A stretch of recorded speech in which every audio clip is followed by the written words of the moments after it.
So I have been speaking and writing extensively on Netflix's My Unorthodox Life, which came out a week ago. But I did want to do a quick video response here just to give you my sort of overall thoughts. And I'm going to put some links at the bottom of the video in order to get more information because really so many of these issues need to be delved into more deeply. Number one, um, I'm not opposed to people telling their story. I think that everybody has a story, and interesting and compelling stories should have a place to be told. Number two, it's problematic when someone tells a story that's not actually their own.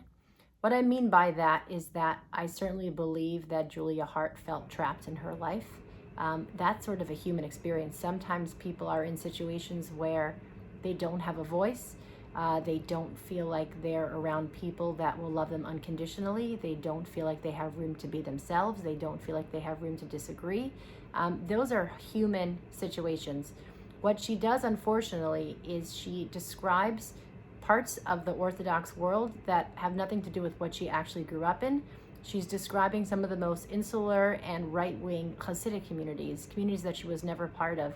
And so essentially, instead of talking about the fact that it seems like these were human issues that she was dealing with, different relationships in her life where she didn't feel like she could express herself and be unconditionally loved for who she was, even if she disagreed with things. And ultimately, that is the only way to be able to practice Judaism, to be able to be a healthy person, to have freedom to be who you are and not be who you're not.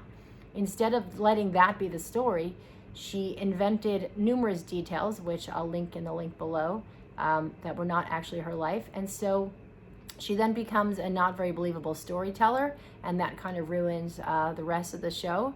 The other thing is that there's a lot of Jewish issues that she raised and sort of like unloaded in the first few minutes of the show. If you watch only 5 minutes of the first episode, and a lot of people were not able to get past, beyond that because it's such an awful piece of garbage. She unloaded probably 15 of the most complicated and challenging Jewish issues. Now, some of them are just challenging topics and there's no easy answer. And if we're going to be intellectually honest, we have to say these are difficult. I don't know why the Torah has this law. This is challenging. Other things with context can be understood in a way that's less upsetting. Other things she reported are just dysfunctional or abusive behaviors that happen, again, within the most extreme and unhealthy communities. But she kind of just lumped them all together. And I think really what this story should have been about was one woman in relationships that were not working for her, and she didn't have a voice, and then she found her voice and got out. Instead, what she does is lumps together the entire yeshivish community as fundamentalists, which is grossly unfair. The yeshivish community, like all communities, is a diverse group. There are fundamentalists within it, without a doubt, and fundamentalists need to be dealt with moderates to make sure they don't have positions of power. But there are many wonderful, kind, open-minded, integrated, educated people within the yeshivish community. There are even people who are super religious and live super separate lives, and yet they have so much kindness and so much tolerance and so much flexibility that even if they decide to have a certain lifestyle themselves, they don't expect other people to live like them, and they don't put their lifestyle on others. And in the act of lumping the entire community together as fundamentalists, that was a second way that she really made herself a storyteller that I didn't want to listen to, because we're in an age now where we're being more careful around minorities. We're thinking about minority depictions. We're thinking about the power of words. We're thinking about how really vilifying communities can be damaging to them. With rising anti-Semitism happening over the last few years, each year getting worse, for Netflix to produce a piece of garbage like this without fact-checking the things that she actually said for her own life or even for Jewish reality in general, and to treat the Jewish community so differently than they would treat any other minority community is not fair. And we did a little bit of research, a little bit of digging.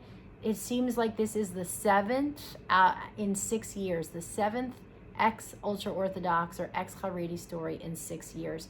Considering how teeny tiny the Jewish community is, the numbers are completely out of whack and completely overrepresented compared to Christianity and Islam.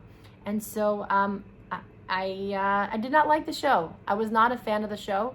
I think the best characters that you see on the show are her younger son and her ex-husband. They really come across in very positive and nice ways, and decent and reasonable people.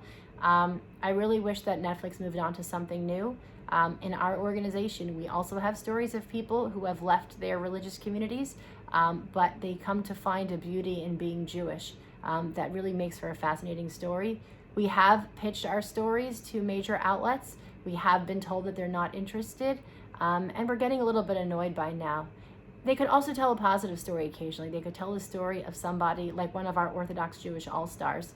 I'm going to put a link in the description below, who are just living happy and fulfilling and exceptional lives, living out their dreams, having exceptional careers. They could also do happy and positive stories too. Those are my thoughts, and you can check out jewinthecity.com for a lot more articles and posts on the topic. Thanks for watching.